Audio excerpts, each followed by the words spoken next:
Buenos días, mi nombre es Denise Morales y yo voy a comenzar hablando sobre el tamizaje metabólico neonatal. ¿Qué es el tamizaje neonatal? Es una prueba de laboratorio que debe realizarse a todo recién nacido para poder identificar a los que están en riesgo de padecer diferentes desórdenes metabólicos serios que pueden ser tratables y que no se pueden visualizar al momento de su nacimiento. El objetivo principal de esta prueba es detectar este tipo de enfermedades graves que se pueden tratar y no se pueden detectar en el nacimiento y obviamente evitar las consecuencias de las enfermedades que podemos detectar con esta prueba. ¿Cuándo se debe realizar esta prueba? La edad ideal para la toma de muestras es entre los 4 a 28 días de vida y si bien el hipotiroidismo congénito puede estudiarse incluso en la sangre del cordón umbilical del recién nacido para poder descartar fenilcetonuria y galactosemia, se precisa que el niño o niña haya sido alimentado por lo menos 2 a 3 veces como mínimo. ¿Cómo se realiza la prueba? El profesional que va a tomar la muestra de sangre fresca del niño debe de obtenerla del talón y en los días que ya había dicho, que eran entre 4 a 28 días de vida del paciente. Entre las instrucciones para la toma de muestra, la colecta del material biológico debe seguir estrictamente las siguientes instrucciones, que para poder tomar la muestra de sangre en el papel filtro no se debe utilizar ningún tipo de anticoagulante como heparina, EDTA, citrato de fluoruro, ya que causan interferencias en el análisis.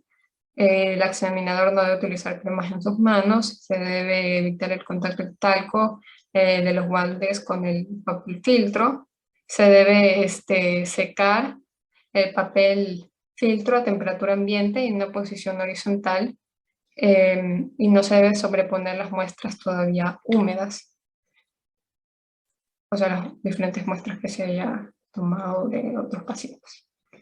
Ya. Con respecto al procedimiento, bueno, la tarjeta con la que se toma, con la que se obtiene la muestra, o sea, con la que se colecta la muestra de sangre del bebé se llama tarjeta Gurlier, ajá.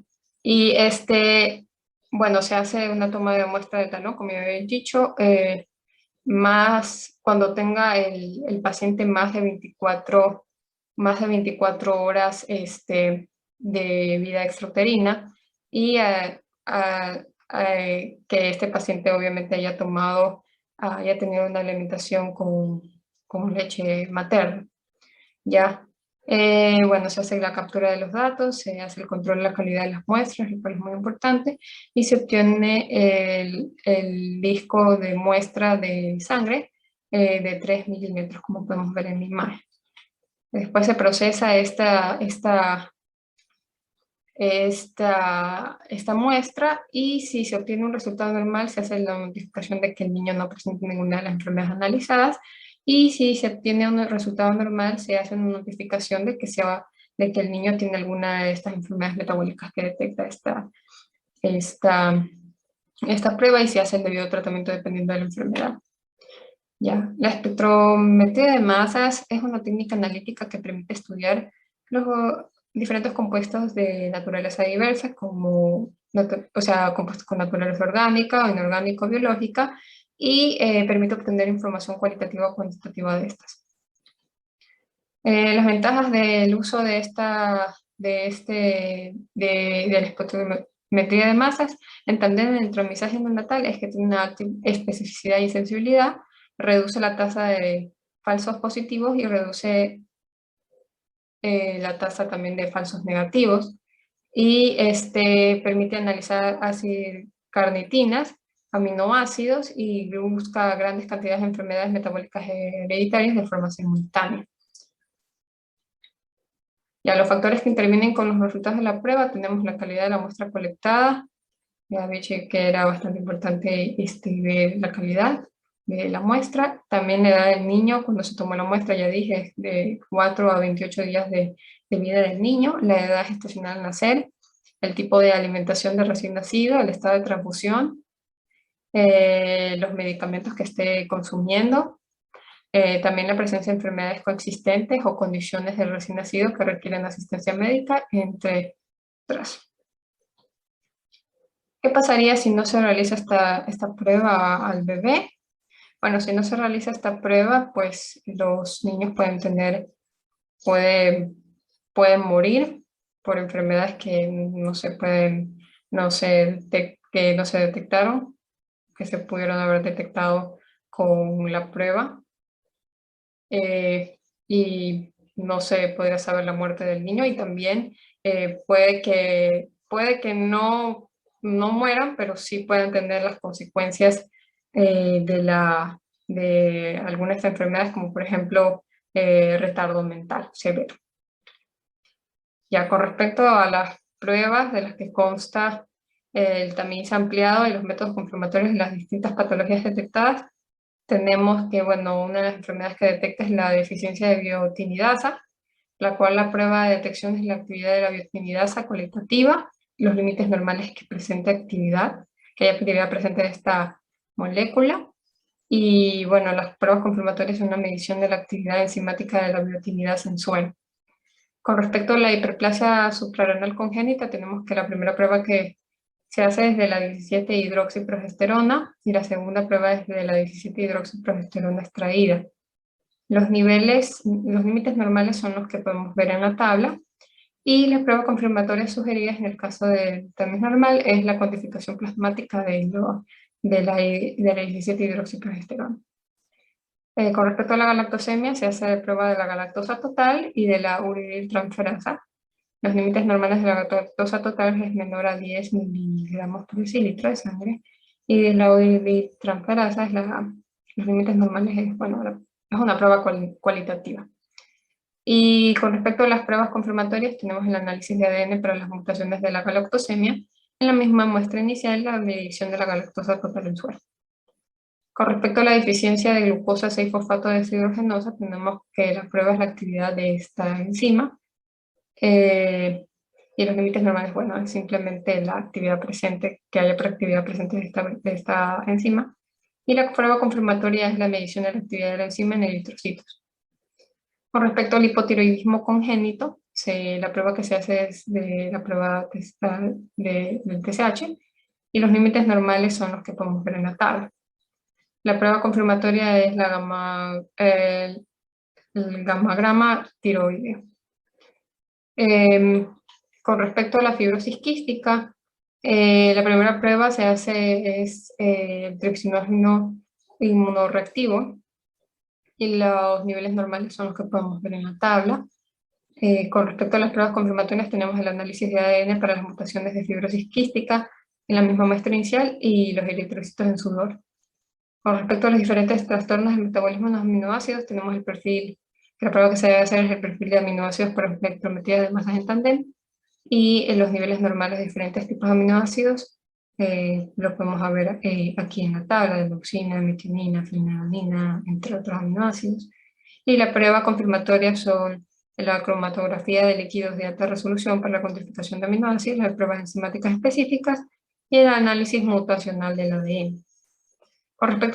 Y por último, con respecto a los diferentes trastornos de metabolismo de ácidos orgánicos y de ácidos grasos, tenemos que la prueba es el perfil de acilcarnitinas por espectrometría de masas en tándem, y los límites, o sea, en sí lo que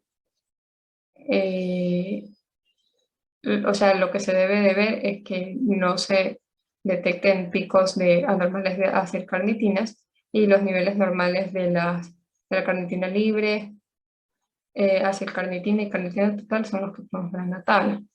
Con respecto a las pruebas inflamatorias, tenemos el análisis de ácidos orgánicos mediante cromatografía de gases acoplada a espectrometría de masas, el análisis de aminoácidos en suero, la cuantificación de actividad enzimática específica y la genetificación.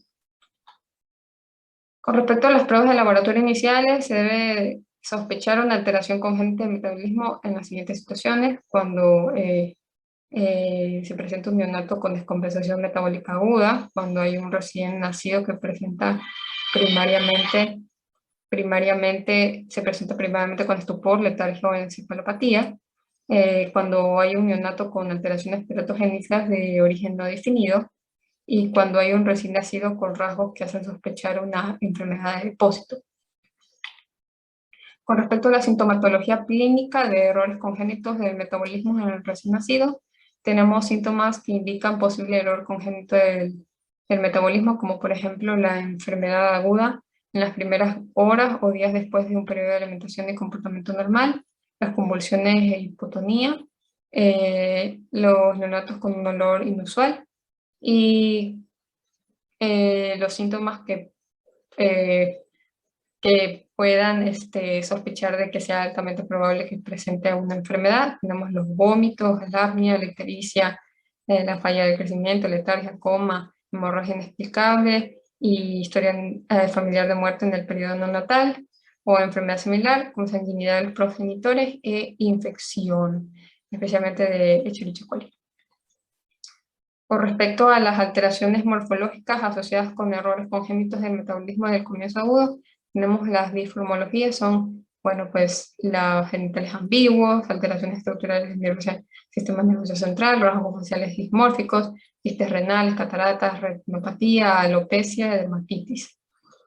Y el error, con respecto al error congénito del metabolismo, tenemos que el paciente tenga hiperplasia suprarrenal congénita, deficiencia de piruvato de deshidrogenasa, trastornos peroxisómicos como el síndrome de Zellweger, la aciduria glutárica tipo 2, síndrome de Zellweger, deficiencia de 3-OH isobutírico con enzima de acilasa, la galactosemia, el síndrome de Lowe, los trastornos peroxisomales, la deficiencia de carboxilasa múltiple, la deficiencia de biotinidasa y la aciduria argininosuccínica.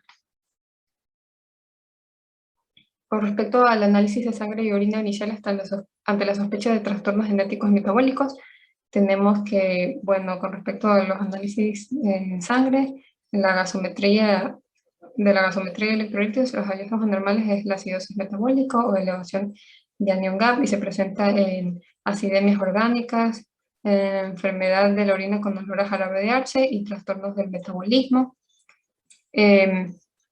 Tenemos también, con respecto al análisis de sangre, la glucosa, que los hallazgos normales son alcalosis respiratoria, disminución con cetosis.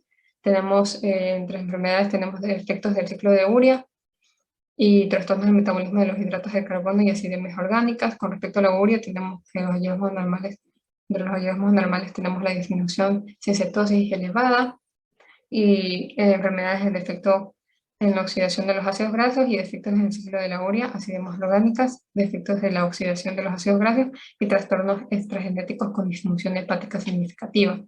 Con respecto al análisis, del lactato y el piruvato, los hallazgos anormales que se encuentran elevado y la enfermedad son el trastorno de del metabolismo de los hidratos de carbono y los efectos de la cadena respiratoria y hipoxia tisular grave. El análisis del ácido úrico, los hallazgos normales que esté elevado y la enfermedad que puede evidenciar son los trastornos del almacenamiento de glucógeno, los efectos de la oxidación de los ácidos grasos y acidemias orgánicas. Con respecto al nitrógeno ureico, tenemos que los hallazgos normales que esté bajo y evidencia un posible trastorno del ciclo de la urea. Las transaminasas hepáticas, si se encuentran elevadas, puede que revelen una tirosinemia, una galactosemia, una intolerancia hereditaria a la fructosa o algún defecto de la oxidación de los ácidos grasos. Con respecto al fosfato, se encuentra bajo, puede haber una intolerancia hereditaria a la fructosa y déficit de fructosa 1,6 difosfato.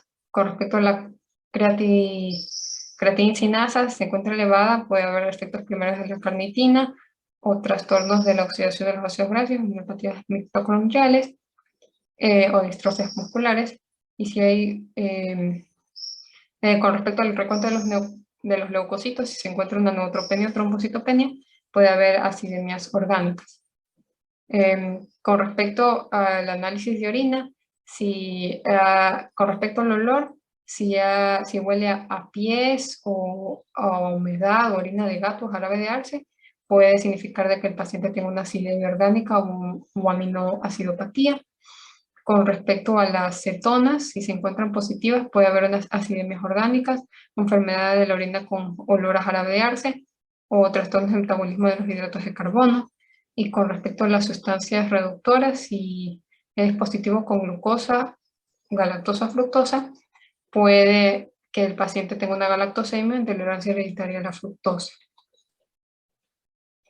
Con respecto a la detección alterada de la prueba, una prueba con la detección alterada en el recién nacido que presenten signos clínicos compatibles con alguna enfermedad que analice esta prueba, como yo había mencionado anteriormente estos signos, eh, se debe colectar, se debe de producir, o sea, se debe de tener una colecta inmediata de la muestra biológica para pruebas de confirmación, que ya las había mencionado anteriormente, pero si el niño no muestra signos clínicos de la enfermedad, la muestra se debe obtener a las 4 semanas de edad o cuando se dé de alta al recién nacido o cuando el recién nacido llega a un peso de 2.500 gramos, siempre teniendo en cuenta el primer evento que se produzca. Eh, con respecto a la educación a los padres sobre la prueba, el niño no debe haber comido 1 hora antes debido a que los valores de galactosemia se pueden alterar. El talón derecho debe estar caliente porque favorece la vascularización sanguínea y se debe entregar el certificado con la información para consultar los resultados. Y con respecto al proyecto de tamizaje metabólico neonatal, en sí el tamizaje metabólico neonatal es un proyecto que ha desarrollado el Ministerio de Salud Pública de Ecuador, cuyo objetivo es la prevención de la discapacidad intelectual y la muerte precoz en los recién nacidos mediante la detección temprana y manejo de errores de metabolismo. Entre las 4 enfermedades que trata de detectar el ministerio con este proyecto, con el tamizaje metabólico neonatal, es la hiperplasia suprarrenal eh, para poder evitar la discapacidad intelectual y la muerte precoz, el hipotiroidismo para poder evitar la discapacidad intelectual, la galactosemia para poder evitar la discapacidad y la muerte precoz, y la fenilcetonuria para poder evitar la discapacidad intelectual en el recién nacido. Gracias.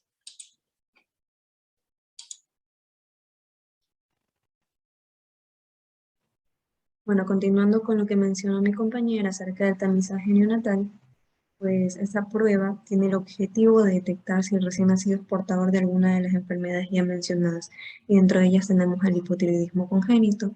¿Y qué es el hipotiroidismo congénito? Pues esta es la situación resultante de una disminución congénita de la actividad biológica tisular de las hormonas tiroides, bien sea por una producción deficiente a nivel hipotálamo hipoficiario o a nivel tiroideo.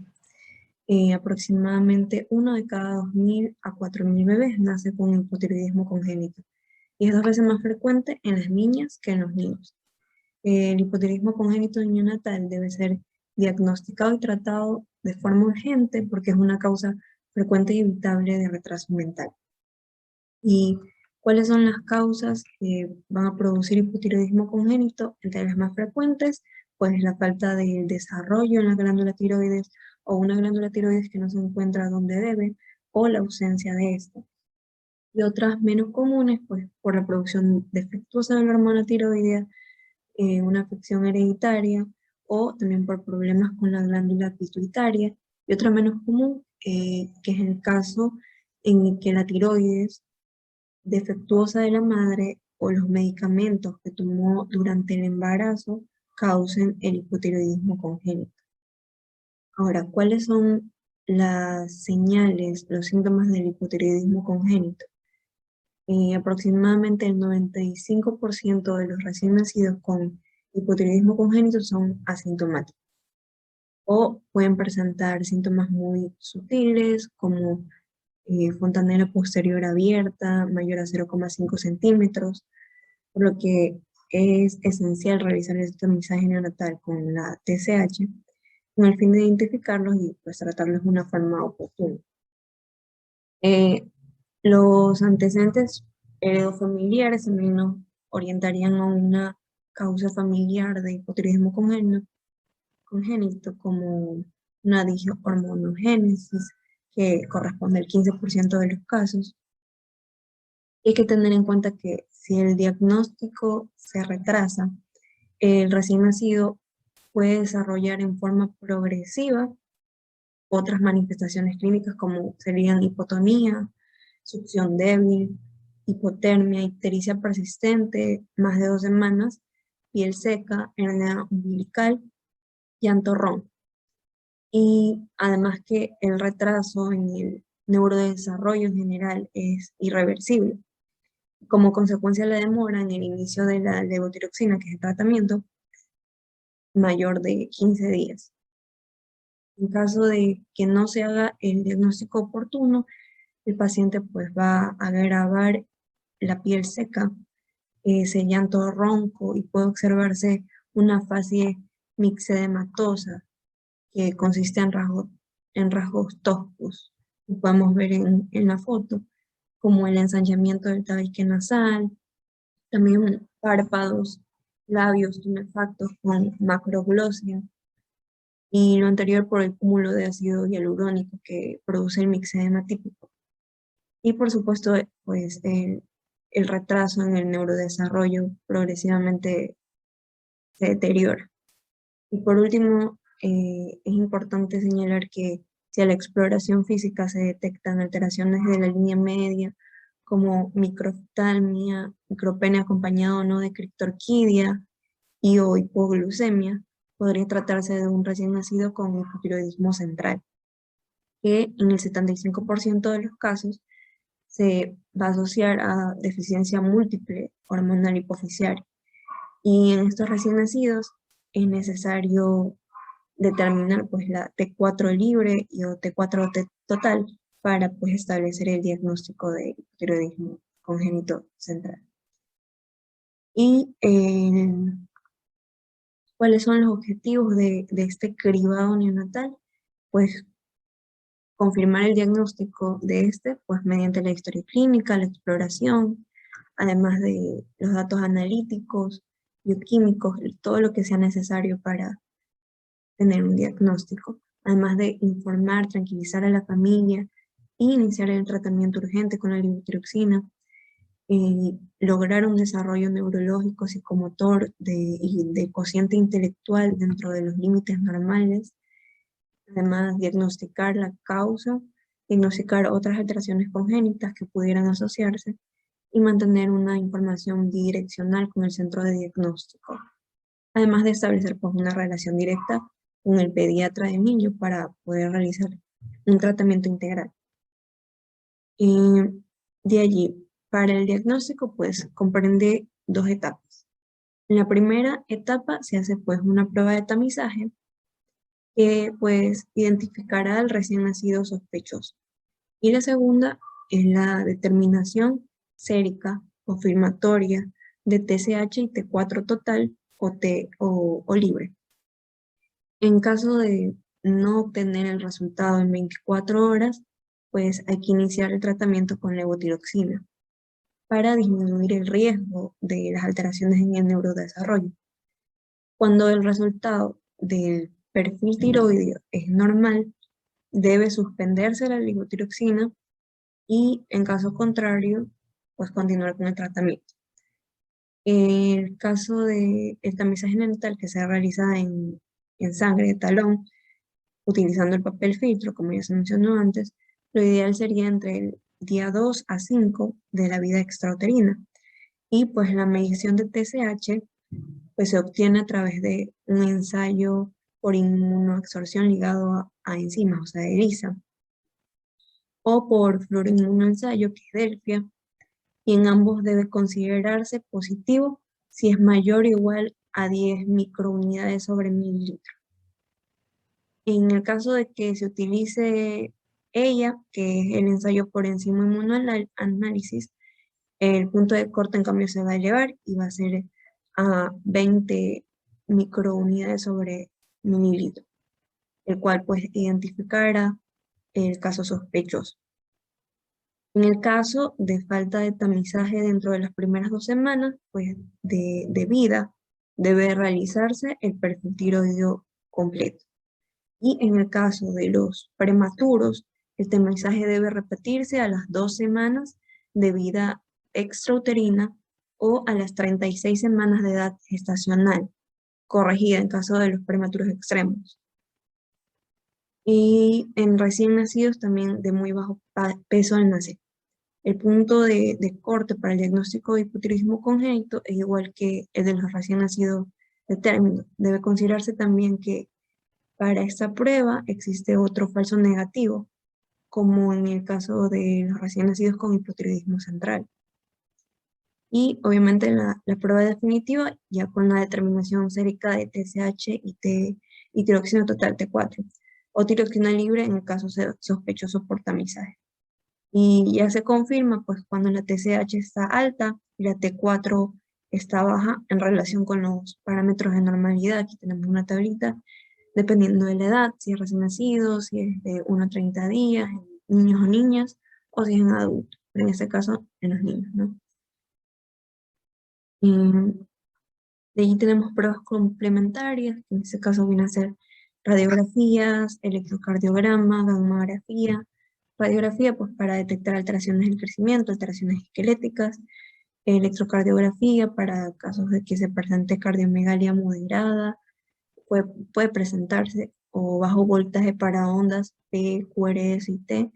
Y pues la gammagrafía que va a descartar pues digenesia, ectopia o agenesia. Y aquí tenemos un esquema que como un algoritmo para detección que, bueno, mediante la primera muestra debemos determinar si esa TSH es menor o mayor a 7, o si se encuentra dentro de los valores de 7 a 10. Si está menor a 7, pues será normal. Si está entre 7 a 10, habrá que realizar una segunda muestra y ahí se determina de igual forma si está menor o mayor a 7. Si está mayor a 7 o mayor a 10, pues habrá que hacer la consulta y habrá que hacer un seguimiento para confirmar el diagnóstico e instaurar el tratamiento urgente. Si esa TSH está menor a 10, pues consideramos una hipertirotropinemia transitoria y habrá que realizar seguimiento. Mientras que si la TSH está mayor a 10, habrá que mantener el tratamiento y a los 3 años se podrá realizar el diagnóstico etiológico. Y a los 3 años es que se suspende el tratamiento y se puede realizar el diagnóstico etiológico. Entonces, la reevaluación diagnóstica definitiva, pues, que se suspende el tratamiento, como acabo de decir, con la levotiroxina un mes. Y entonces de ahí se realizan pruebas en el suero de TSH, de T4, de anticuerpos, se realiza ecografía tiroidea, en casos específicos también se puede realizar gammagrafía, test de perclorato, estudio genético molecular, y pues aquí vamos a medir el nivel de las hormonas. Si la TSH se encuentra menor a 5, entre 5 a 10 o mayor a 10. Además de la T4 si está normal o si está alterada. En caso de que se encuentre una TSH menor a 5 y una T4 normal, pues consideramos un hipotiroidismo congénito transitorio y en este caso pues habrá que hacer un seguimiento clínico, al igual que si se encuentra una TSH entre 5 a 10 con una T4 normal, habrá que también hacer un seguimiento periódico, un estudio familiar y pues habrá que considerar reanudar el tratamiento en casos específicos. Mientras que si la TSH está mayor a 10 miliunidades sobre litro, pues un hipotiroidismo congénito permanente. Entonces habrá que reiniciar el tratamiento y eso ya sería para toda la vida. Y además de un seguimiento periódico. El tratamiento, como ya lo llevo mencionando, es con levotiroxina dentro de las primeras 2 a 4 semanas de vida extrauterina. Y habrá que sospechar si este es un hipotiroidismo congénito transitorio. Como ya mencioné, es alrededor de los 3 años de vida, pues para descartar esa probabilidad de que no sea permanente, ¿no? Ya confirmado el diagnóstico, pues ya el tratamiento será de por vida, dependiendo la edad, se deberá realizar los respectivos ajustes de la dosis, como en este caso se presenta en la tablita, dependiendo si es de un mes, menor a 6 meses, de 1 a 5 años, dependiendo de todo eso, será el promedio de la dosis diaria. continuación mi compañero. Buenos días, bueno, voy a hablar acerca de la fenilcetonuria. Bueno, la fenilcetonuria es un error innato del metabolismo que es causado por una falta o un defecto en la enzima fenilalanina hidroxilasa hepática, la cual es el responsable de convertir tanto la fenilalanina en tirosina. Este de aquí es un fallo de metabolismo del aminoácido, como ya lo expliqué, de la fenilalanina, que al no ser utilizado va a intoxicar lo que son las neuronas del niño o el sistema nervioso, lo que va a cursar con un cuadro de convulsión y retardo mental en el niño.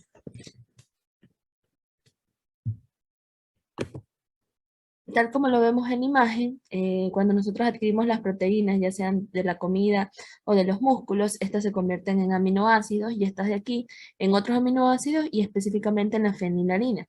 Esta de aquí, por medio de la enzima fenilhidroxilasa hepática, debería convertirse en tirosina, pero al tener una persona o nacer con esta enfermedad, la fenilcetonuria, esta enzima tiene un defecto, por lo cual no va a poder convertir, tal como lo vemos en imagen, la fenilalanina en tirosina.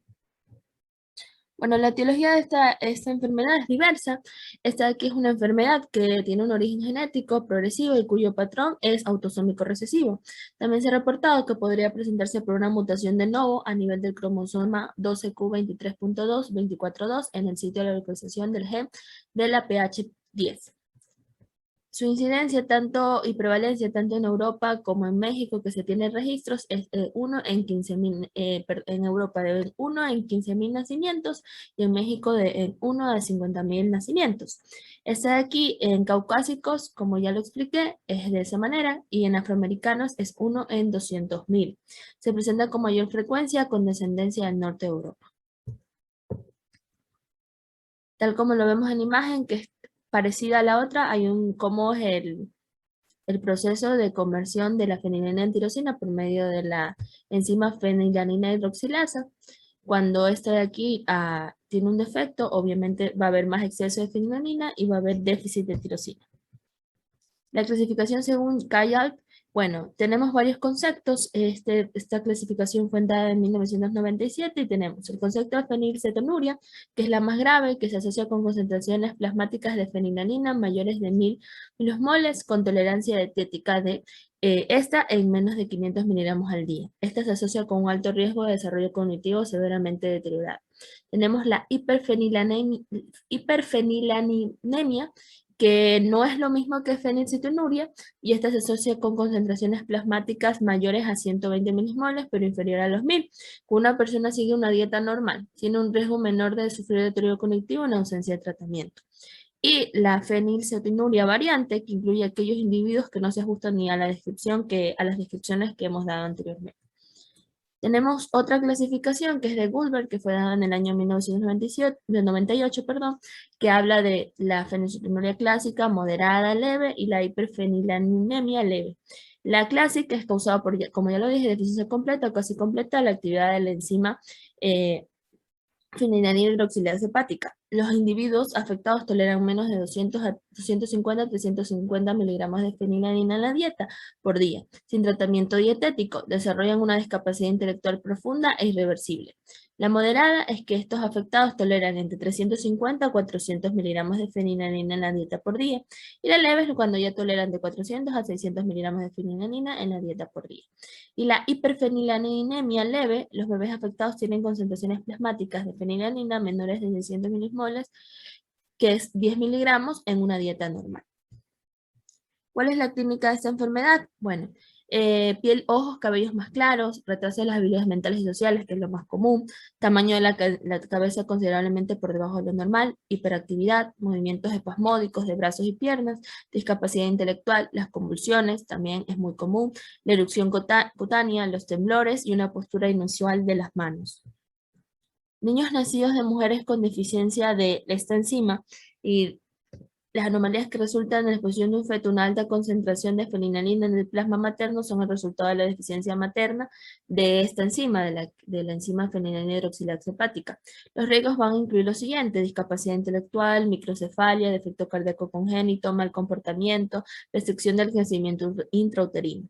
Dentro de la discapacidad intelectual, que se da en más del 90% de los casos, el umbral para este hallazgo va a ser una concentración materna de fenilalanina sistemáticamente superior a los 360 milismoles durante el embarazo.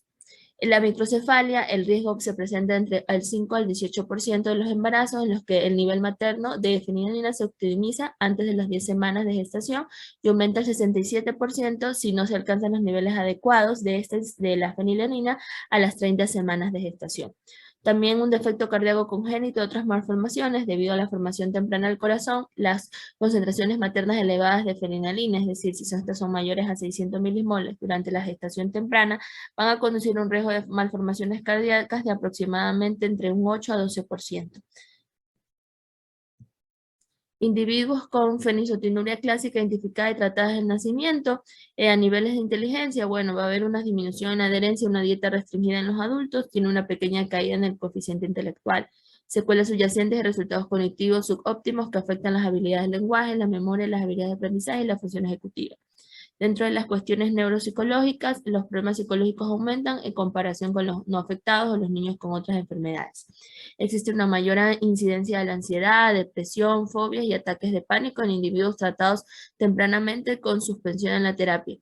Neurológico, los adultos con tratamiento temprano que interrumpen la dieta también corren el riesgo de anomalías neurológicas menores, ya sea como temblores o reflejos genéricos, y en algunos casos disfunción neurológica más grave que va incluida la parálisis. Volver a la dieta a menudo resuelve estos síntomas neurológicos. Es un dato muy importante y había que darlo. Diagnóstico, bueno, la prueba de sangre o tamizaje y exámenes adicionales de sangre y orina. ¿Cómo se realiza este examen? Bueno, este examen del talón permite detectar enfermedades que no producen signos visibles en el recién nacido y que pueden ser tratadas. ¿Qué enfermedades les puede detectar? Ya lo dijimos, las congénitas como la fenilcetonúria, que es la que estamos hablando, la fibrosis quística, la deficiencia de biotinidasa, galactosemia, hiperplasia suprarrenal congénita, hipotiroidismo neonatal, retinopatía del prematuro e infecciosas tales como el sífilis o el Chagas. ¿Cómo se realiza este examen? Bueno, primero se realiza una pequeña punción en el talón del bebé y se extraen unas gotas de sangre. Esta puede ser tomada entre las 24 horas y el 7º día después del nacimiento. La muestra de sangre se va a recoger en un papel absorbente especial para uso diagnóstico. Dicho papel, una vez seco, se remite al laboratorio y ahí va a ser analizado con un instrumental específico para este tipo de pruebas. Dentro de la genética, la posibilidad de que éste reciba los 2 cromosomas con el alterado es del 25%. La probabilidad de que sea portador es del 50% y la probabilidad de que sea sano para la fenilcetonuria es del 25%, tal como vemos en la imagen. El tratamiento, bueno, la base del tratamiento de la fenilcetonuria se da en reducir la ingesta de proteínas naturales, por eso la X, no suplementar estas de aquí, y tanto incrementar el uso de tirosinas o otros aminoácidos para la síntesis correcta de proteínas y uso de vitaminas, minerales, sustancias oxidantes es la fórmula especial para tratar esta enfermedad. Por eso se hablaba mucho de la dieta. La dieta puede ayudar a reducir los síntomas. Elegir estas comidas que estén, como ya lo dije, bajas en proteínas naturales. Dentro de la vigilancia, en los bebés, monitoreo semanal del nivel de fenilanina y tirosina en la sangre hasta la edad de 1 año. Lleva de 1 a 2 años, el muestreo quincenal o mensual puede ser adecuado y los adolescentes y adultos estables y bien controlados, este va a ser mensual. Muchas gracias. Buen día, mi nombre es Doménica Pinto y voy a hablar acerca de la enfermedad de la galactosemia. Ya, para empezar, la galactosemia es en sí un error del metabolismo de los carbohidratos. Esta es la causa de la enfermedad. Es cuando un carbohidrato llamado galactosa no es metabolizado correctamente porque una de las enzimas que participan en el ciclo para catabolizar o degradar este carbohidrato se encuentra deficiente en la persona que lo padece. Normalmente lo padecen los bebés desde que nacen. Y por esto es importante detectarlo rápidamente para poder así tener un tratamiento que es basado sobre todo en la dieta restrictiva de los alimentos que contienen galactosa. ¿Cuáles son estos? Desde la leche materna, es decir, el primer alimento que consume el bebé. ¿Cómo vamos a sospechar que el bebé tiene galactosemia? En primer lugar, todo niño debe pasar por un proceso de tamizaje neonatal o de cribado neonatal que descarte esta enfermedad. Si es que no se la hace el niño puede presentar los siguientes síntomas que nos podrían dar a sospechar que el niño padece de galactosemia. Entre ellos están que luego de la ingesta de leche materna, el niño presente vómitos, presente diarreas, que presente inapetencia, o sea, que no quiera comer, que se presente irritable todo el tiempo, llore, tenga un déficit de depresión neurológica, y en los ojitos podemos ver que el niño va a tener cataratas. Luego de que el niño haya ingerido por cierto tiempo en la niñez leche, puede rápidamente progresar a complicaciones severas, como por ejemplo fallo hepático grave, hepatoesplenomegalia, ictericia, coloración amarillenta de la piel, que esto se puede ver hasta tempranamente en la alimentación del niño. Puede tener ascitis por la misma falla hepática, puede tener insuficiencia renal aguda, con acidosis, glucosuria, aminoaciduria y albuminuria. Puede sangrar fácilmente y de manera profusa. Puede presentar diátesis hemorrágica. También puede presentar un compromiso de su sistema inmune y puede ser muy propenso a infecciones. La más frecuente es la sepsis por Escherichia coli. En estos niños, las cataratas, como ya mencioné, son cataratas nucleares, también conocidas como cataratas en gota de aceite. Y estas pueden estar presentes desde que el niño nace, porque se van desarrollando intrauterinamente. La galactosa es un carbohidrato simple y es fundamental como fuente de energía en los lactantes porque es el componente principal de la leche materna. Es una aldohexosa que tiene una configuración en D y se puede presentar ya sea por sí mismo, libre o unido con otros carbohidratos y haciéndose un carbohidrato más complejo, como por ejemplo la galactosa presente en la leche materna se junta con la glucosa y conforma el carbohidrato complejo lactosa. La lactosa que todos conocemos que está en la leche, el queso, en todos los productos lácteos y en todos, ya sea de origen humano como de animales como la leche de vaca y mamíferos. La galactosa va a estar va a ser procesada mediante un ciclo, que es el ciclo de Embden-Meyerhof, mediante el cual va a ser degradado poco a poco y finalmente va a convertirse en glucosa. Hay 3 enzimas que son importantes en el metabolismo de la galactosa. Entre ellas está la enzima galactosinasa, está la enzima galactosa 1-fosfato uridiltransferasa, que esta es la más común que haya deficiencias, o sea, la que más causa la galactosemia. Y también puede haber, también está la enzima galactosa 4-epimerasa, que es la última en participar en este ciclo.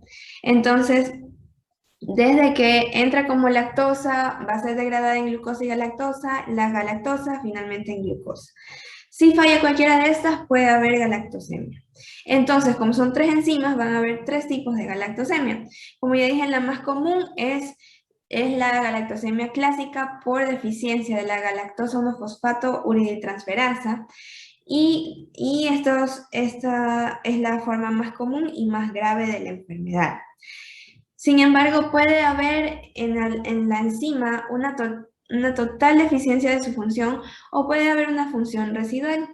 Y con esta los síntomas son un poco menos severos y esta se la conoce como la variante de Duarte.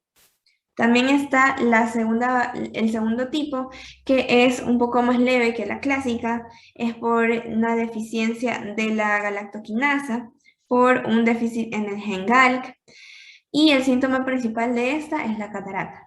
Y la de tipo 3 puede ser tanto leve como moderada, y es causada por un déficit de la enzima galactosa epimerasa debido a un error o una mutación en el gen GAL. Cabe recalcar que todas todos estos errores o deficiencias de enzimas son por mutaciones de genes que se van a heredar de manera recesiva. Probablemente los padres, o normalmente los padres, no van a tener la enfermedad manifestada. En el niño se va a ver la enfermedad. El diagnóstico es por sospecha ya clínica de los síntomas que ya había mencionado.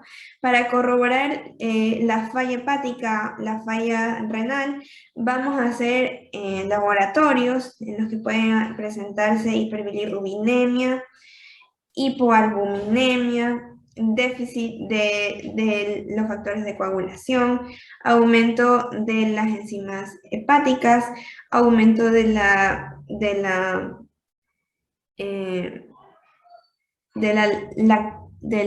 ácido láctico, aumento de los ácidos biliares, disminución de la glicemia. Y en cuanto a la función renal, puede haber una acidosis en orina, glucosuria, aminoaciduria y albuminuria. Y para un diagnóstico específico puede detectarse la galactosa tanto en sangre como en orina. Esto nos va a dar el diagnóstico. Puede presentarse galactosa en orina, galactosuria, aumento de galactosa en el plasma, aumento de galactosa 1-fosfato en la sangre y aumento de galactitol en el plasma y en la orina. El tratamiento, como ya conversé al principio, es una dieta restrictiva. La galactosa debe ser eliminada a toda costa apenas sospechamos de la enfermedad. ¿Ya? El tratamiento debe de mantenerse de por vida. La ingesta diaria no debería de sobrepasar los 125 miligramos de galactosa. En el recién nacido, él no va a poder alimentarse de leche materna y tampoco de fórmulas suplementarias. Estos niños se les sugiere, por tanto, alimentarse exclusivamente de leche de soya, ya que estas proteínas no son la galactosa. La galactosa puede estar presente en la leche de mamíferos, como ya dije, y puede ser soluble o puede estar ligada con enlaces tipo beta, como se presentan en ciertas legumbres, frutas y verduras, con enlaces tipo alfa en polisacáridos de origen vegetal, como galactocerebrósidos o como gangliósidos en ciertas vísceras de animales. ¿Ya? Y para finalizar, las complicaciones tardías que puede tener esta enfermedad, si es que no es tratada con dieta, es una severa afectación del sistema nervioso central, un declive que va a ser progresivo del coeficiente intelectual, una dificultad en el progreso de la comunicación. El niño va a tener dificultades de aprendizaje, de comunicación, va a tener temblores cerebelosos, va a presentar movimientos extrapiramidales. En las niñas va a producirse una disfunción ovárica con un hipogonadismo hipergonadotrópico, el cual no les va a permitir procrear en edad fértil a la mayoría de las niñas que padecen de esta enfermedad. Sin embargo, en los niños la función testicular se mantiene. También va a haber un retraso de los caracteres sexuales y va a haber osteoporosis a medida que pasen los años. Por lo tanto, en estos niños es importante suplementarlos con calcio y con vitaminas. Ya, luego de todas las complicaciones que he mencionado, también puede haber complicaciones que lleven a la muerte al niño, como lo son la insuficiencia hepática fulminante, la insuficiencia renal y la sepsis. Y si el diagnóstico es tardío, puede que no llegue a presentar las enfermedades terminales, pero poco a poco va a ir desarrollando la falla hepática, la cirrosis y va a presentar retraso mental. Por todo esto, la dieta es súper importante en estos bebés. Sin embargo, a pesar de que este sea el tratamiento ideal, no va a prevenir a un 100% las complicaciones de la enfermedad de la galactosemia. En sí, el niño cuando esté en etapa escolar va a presentar ciertas dificultades en el aprendizaje, en el desarrollo cognitivo, así sea que se haya aprendido con la dieta, por lo cual es importante acompañar al niño en todo aspecto posible para que pueda desarrollarse lo mejor que pueda con sus compañeros de escuela y en general el bienestar de su vida futura. Muchas gracias.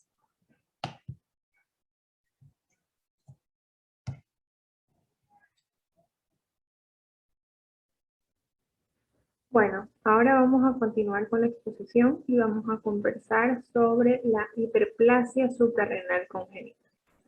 Esta hiperplasia suprarrenal congénita es una patología de origen genético. ¿Qué va a ocurrir? Va a existir un déficit enzimático secundario a alteraciones en la síntesis de proteínas. Este déficit va a alterar las vías del metabolismo suprarrenal, las que ocurren en la corteza de la glándula. Va a alterar el metabolismo glucocorticoide, mineralocorticoide y de las hormonas sexuales. Va a tener distintas características y formas de presentación. Existen aproximadamente 7 tipos de los que vamos a conversar a lo largo de este tema sobre sus características clínicas. Y, por ejemplo, dependiendo de la alteración genética que exista, van a manifestarse de diferentes formas. Ya pueden ser alteraciones electrolíticas, metabólicas, renales, del tracto gastrointestinal. Y también hay alteraciones de trastornos sexuales, que vamos a conversar más adelante, que es la más conocida.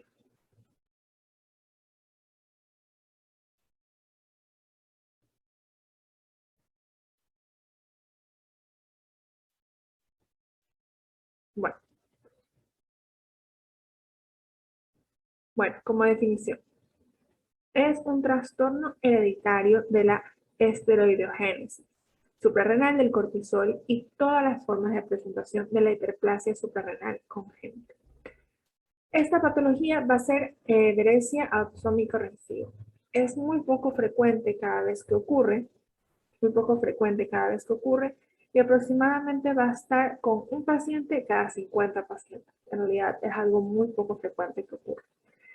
Se conocen, como lo mencioné al principio, 7 distintas formas clínicas de hiperplasia suprarrenal congénita y la más frecuente es la del déficit 21 hidroxilasa, que vamos a detallarlo más adelante.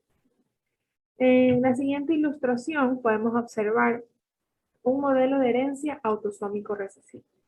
Cuando un padre portador que no se encuentra afectado se une con una madre portadora también que no está afectada y tienen 3 hijos. Enfoquémonos ahora en el que está de color rojo, que va a tener los genes recesivos de los padres que padecen la enfermedad. Entonces, esta persona que tiene los 2 genes recesivos va a tener la posibilidad de 4 hijos. Él va a tener la patología. Entonces, esto sí me parece un dato interesante. Y ahora vamos a continuar con la siguiente diapositiva. Vamos a conversar sobre la hiperplasia suprarrenal clásica y la no clásica. La hiperplasia suprarrenal clásica tiene 2 formas de presentación. La presentación perdedora de sal, que se presenta en el 75% de los casos, y la viralizante simple, que se presenta en el 25% de los casos. Ambas van a tener un inicio prenatal. En la perdedora de sal van a tener alteraciones a nivel genital, tanto en hombres como en mujeres. En varones va a haber aumento de pene y en mujeres va a haber genitales ambiguos. Es importante mencionar las manifestaciones clínicas que se pueden presentar. Entre ellas podemos incluir vómito, diarrea, que va a provocar deshidratación y letargo. En cambio, en la otra forma de presentación, la que se denomina viralizante simple, que se presenta en el 25% de los pacientes, también van a haber alteraciones genéticas, como aumento de pene en los varones y genitales ambiguos en las mujeres. En cambio, en la presentación de la hiperplasia suprarrenal congénita no clásica, va a ser sintomática. Es decir, van a existir síntomas que nos van a orientar hasta esta patología, que nos van a dirigir hacia ella. Generalmente son de inicio tardío y se van a encontrar en ambos sexos, tanto en hombres como en mujeres. Van a incluir pubarquia precoz, crecimiento acelerado, edad ósea avanzada, pubertad precoz e hirsutismo. Bueno, ahora vamos a conversar un poco. Esperemos que continúe la diapositiva. Este cuadro es interesante porque es el cuadro clínico según la edad del paciente, ¿verdad? Entonces podemos identificar que existe una forma clásica cuando existe un periodo de feto hasta la etapa lactante. Aquí se le puede denominar viralizante pura o pérdida salina. A diferencia de las formas no clásicas, que se van a presentar en la infancia y en la adolescencia, y van a tener distintas manifestaciones clínicas como acné, pseudopubertad precoz, hirsutismo. Y las formas crípticas, que son muy raras y se presentan en los adultos, en edad adulta. Bueno, entonces ahora vamos a continuar con la exposición con la siguiente diapositiva.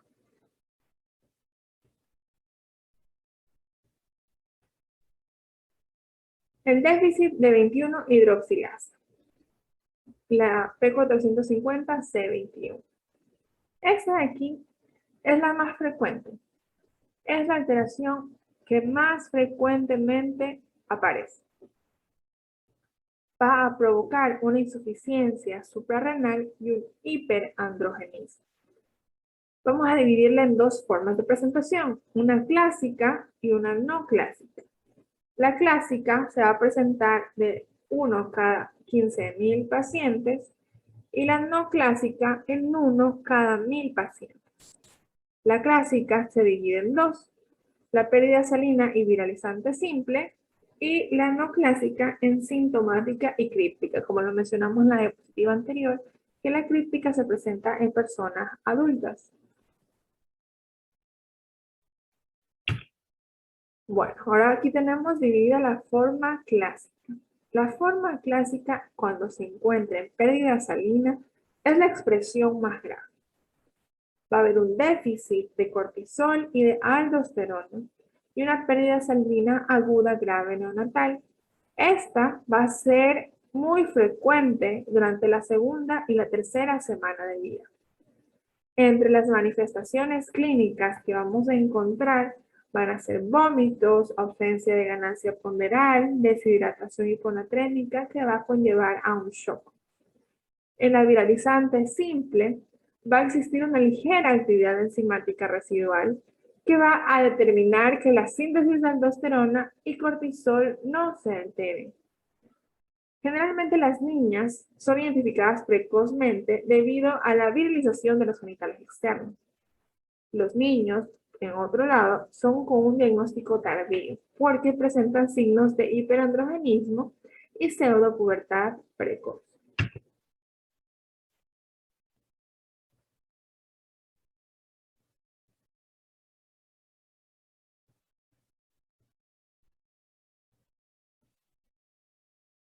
Bueno, en este gráfico podemos observar los grados de virilización, los estadios de Prader. Cómo no se puede diferenciar de manera clara los genitales masculinos y femeninos. Se convierten en una ambigüedad. Podemos observar aquí abajo, de normal, 1, 2, 3, 4, 5, cómo pueden tener genitales femeninos y encontrarse en estadios más avanzados. No se los va a poder diferenciar de la misma manera. En cambio, la forma sintomática, la forma no clásica, el hiperandrogenismo de aparición va a ser postnatal. Va a ser postnatal. En las manifestaciones clínicas de la infancia, va a haber una pubarquia prematura, una piel grasa con acné, aceleración del crecimiento, hipertrofia moderada del clítoris que nos va a llamar la atención para poder sospechar de esta patología. En cambio, en las mujeres va a existir alteraciones menstruales, irregularidades menstruales, ya sea amenorrea, oligomenorrea, hirsutismo, calvicie, ovario poliquístico, acné e infertilidad. En cambio, en los varones van a presentar oligoesperma, una funcionalidad mínima de los espermatozoides, infertilidad, acné. Y la críptica se va a caracterizar porque presenta hiperandrogenismo.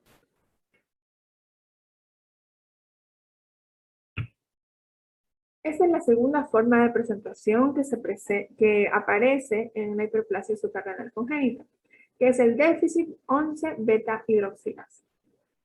Va a existir un déficit en la conversión del 11-desoxicortisol en cortisol y el oxi 11-desoxicortisterona en corticosterona. Esto se va a deber a una disminución del colesterol y un aumento del 11-desoxicortisol y el 11-desoxicorticosterona.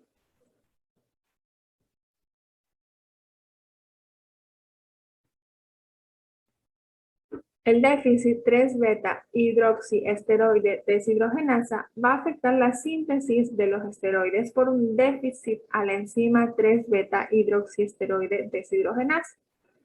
Va a tener dos formas de presentación. La forma clásica, que tiene insuficiencia suprarrenal y pérdida salina, un aumento de los niveles de renina. Los hombres van a tener hipospadias y micropene y las mujeres la virilización del intraútero. En cambio, por otro lado, la forma no clásica es muy poco frecuente. Entonces, el déficit de la 17-alfa-hidroxilasa va a presentarse con un infantilismo sexual y una ausencia del desarrollo puberal. Los genes que se ven afectados del el fenotipo afectado femenino en la edad puberal no va a tener un desarrollo de los caracteres sexuales secundarios y va a presentar un hipogonadismo hipergonadotrópico. La hiperplasia suprarrenal lipoidea, debido a un déficit de la proteína STAR, va a ser un déficit grave de los esteroides suprarrenales y gonadales. Los recién nacidos que se encuentran afectados presentan genitales externos femeninos, independientemente del cariotipo. Entonces, durante la exploración física es fundamental realizar el estudio de los genitales para poder identificar si existe o no algún tipo de alteración. El déficit de la enzima P450 side chain cleavage es una atrofia adrenal y gonadal. Y la deficiencia de la enzima P450 óxido reductasa se va a presentar con cranioestenosis, hipoplasia mediofacial o sinostosis radiohumeral.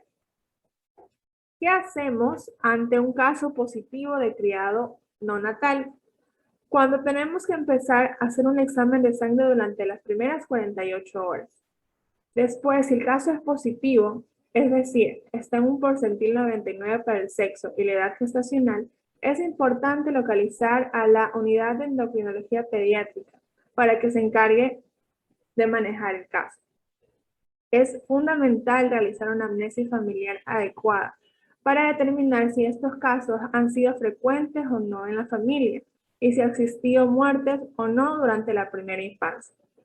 La anamnesis personal, identificar la edad gestacional, el peso, las enfermedades interrecurrentes es fundamental, al igual que la exploración física que nos va a permitir identificar el estado general, ya sea la hidratación, el aspecto, la pigmentación de las mamilas, de los genitales y las areolas que nos encaminan hacia este diagnóstico. Los genitales, identificar el grado de virilización en la mujer y la macrogenistomía en el varón. En la exploración complementaria se debe realizar una analítica hormonal completa. Androstenediona, testosterona, iones, equilibrio ácido-base y renina. Y acompañarlo con un estudio ecográfico para determinar si la virilización se encuentra grave, es decir, un estudio de los genitales internos para estudiar su morfología y su funcionalidad. Entonces, si el paciente es asintomático con iones normales y una libación importante, es importante manejar un seguimiento clínico, bioquímico y un estudio genético para tener un diagnóstico claro de este paciente. En cambio, si el diagnóstico tiene sospecha clínica de pérdida salina, ya que tiene una hiponatremia menor de 130 o una hipopotasemia o renina elevada, empezamos el tratamiento con hidrocortisona de 50 a 75 miligramos por día o fluorohidrocortisona. El diagnóstico hormonal confirmativo, ya sea de los exámenes hormonales que mencionamos anterior, es fundamental realizar un estudio genético molecular donde nos va a permitir identificar el gen donde ocurre la lesión. Si el estudio genético confirmativo es confirmativo, se debe realizar un estudio familiar. Un estudio familiar ya sea en padres y en hermanos para identificar si existen otras posibles personas afectadas. Y si el diagnóstico hormonal no es confirmativo, se debe suspender el tratamiento y seguir con la analítica clínica. Bueno, este es un algoritmo diagnóstico y tratamiento prenatal. Cuando se nos presenta una mujer con riesgo de forma clásica y sospechamos de embarazo, se debe realizar un estudio de ADN fetal en sangre materna para la determinación del sexo fetal. Si el sexo es XY, no se inicia tratamiento.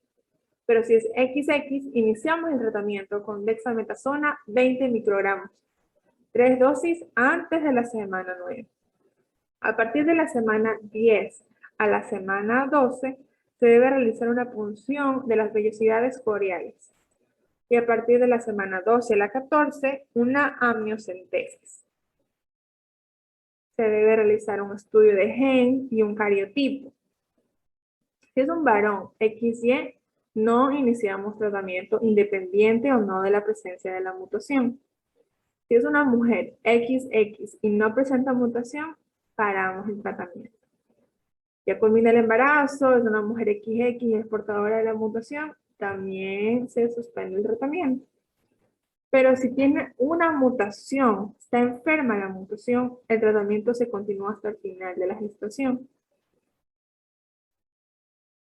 Bueno, el diagnóstico de un recién nacido con sospecha de una hiperplasia suprarrenal congénita. Cuando presentamos la clínica compatible con pérdida salina, es decir, escasa ganancia ponderal, no aumenta de peso, se mantiene. Los vómitos y decaimiento, deshidratación, avidez por el agua, sudoración, irritabilidad, hiponatremia, hipopotasemia y acidosis metabólica. Necesitamos realizar un estudio del equilibrio ácido-base y bioquímica y valorar la extracción de cortisol y actividad de renina plasmática y aldosterona. Pero cuando se presenta también un niño, o sea, ya no es un recién nacido, sino es un niño con virilación de genitales, ya sea por una hiperpigmentación de las mamilas y el escroto, o una macrogenistomía, o en las niñas genitales ambiguos o clitoromegalia, se debe realizar los exámenes que mencionamos a continuación, acompañado de una ecografía. La ecografía de abdomen, que nos va a permitir identificar la morfología del útero y los ovarios y la vagina. Entonces se continúa con un diagnóstico molecular y con el tratamiento a seguir. ¿Qué hacemos cuando estamos con un recién nacido con elevación en el programa de cribado neonatal? Si presenta una elevación de mayor de 30 nanosmoles, se debe repetir la prueba. Si se mantiene en mayor de 30 nanosmoles, es un posible caso positivo. Se debe remitir a una unidad de seguimiento, en este caso de endocrinología pediátrica, para confirmar el diagnóstico. Y si se encuentra entre 20 y 30, se debe comprobar la edad gestacional y el peso al nacimiento. Y seguimos con el control. Se debe realizar anamnesis, la exploración física, un estudio del equilibrio ácido-base, bioquímica, iones, actividad renina, plasmática, Si se encuentra elevada con una hiperpotasemia o una hipernatremia, estamos hablando de una hiperplasia suprarrenal con pérdida de salina. Entonces debemos enfocarlas en tratamiento y diagnóstico molecular. También, si se encuentra una viralizante simple con una posibilidad de pérdida de salina tardía, el tratamiento diagnóstico molecular. En cambio, si se encuentra transitoriamente elevado, tiene bajo peso al nacimiento y prematuridad, debe ser una toma de muestra precoz. Entonces, es importante realizar el estudio unos días después para poder tener un resultado acertado y real. Bueno, este es un diagnóstico para un niño o un adolescente. Si tienen mayor de 8 años en niñas y mayor de 9 años en niños. La anamnesis es fundamental. Conocer la historia familiar, si existe o no antecedentes de esta patología en su familia y el número de muertes en el caso de que existiera. La exploración física en los genitales, poder identificar si existe o no alguna ambigüedad y realizar una radiografía de la mano no dominante para determinar la edad ósea.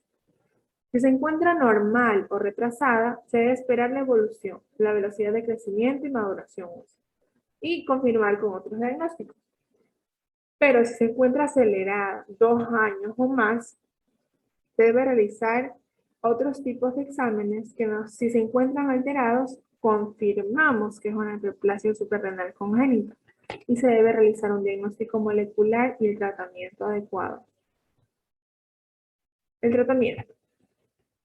Es fundamental evitar la crisis de pérdida de salina y disminuir la secreción suprarrenal de antorcha. Vamos a utilizar hidrocortisona de 18 a 20 miligramos en 3 dosis en las formas no clásicas y fludrocortisona en 2 tomas. El tratamiento quirúrgico, la cliterotomía y la vaginoplastia y otros tratamientos que se encuentran en ensayos clínicos, bloqueantes de receptores androgénicos, triptopterona, glutamida o espironolactona, que ya depende del caso en el que estamos cubriendo para ver si lo amerita o no. Gracias.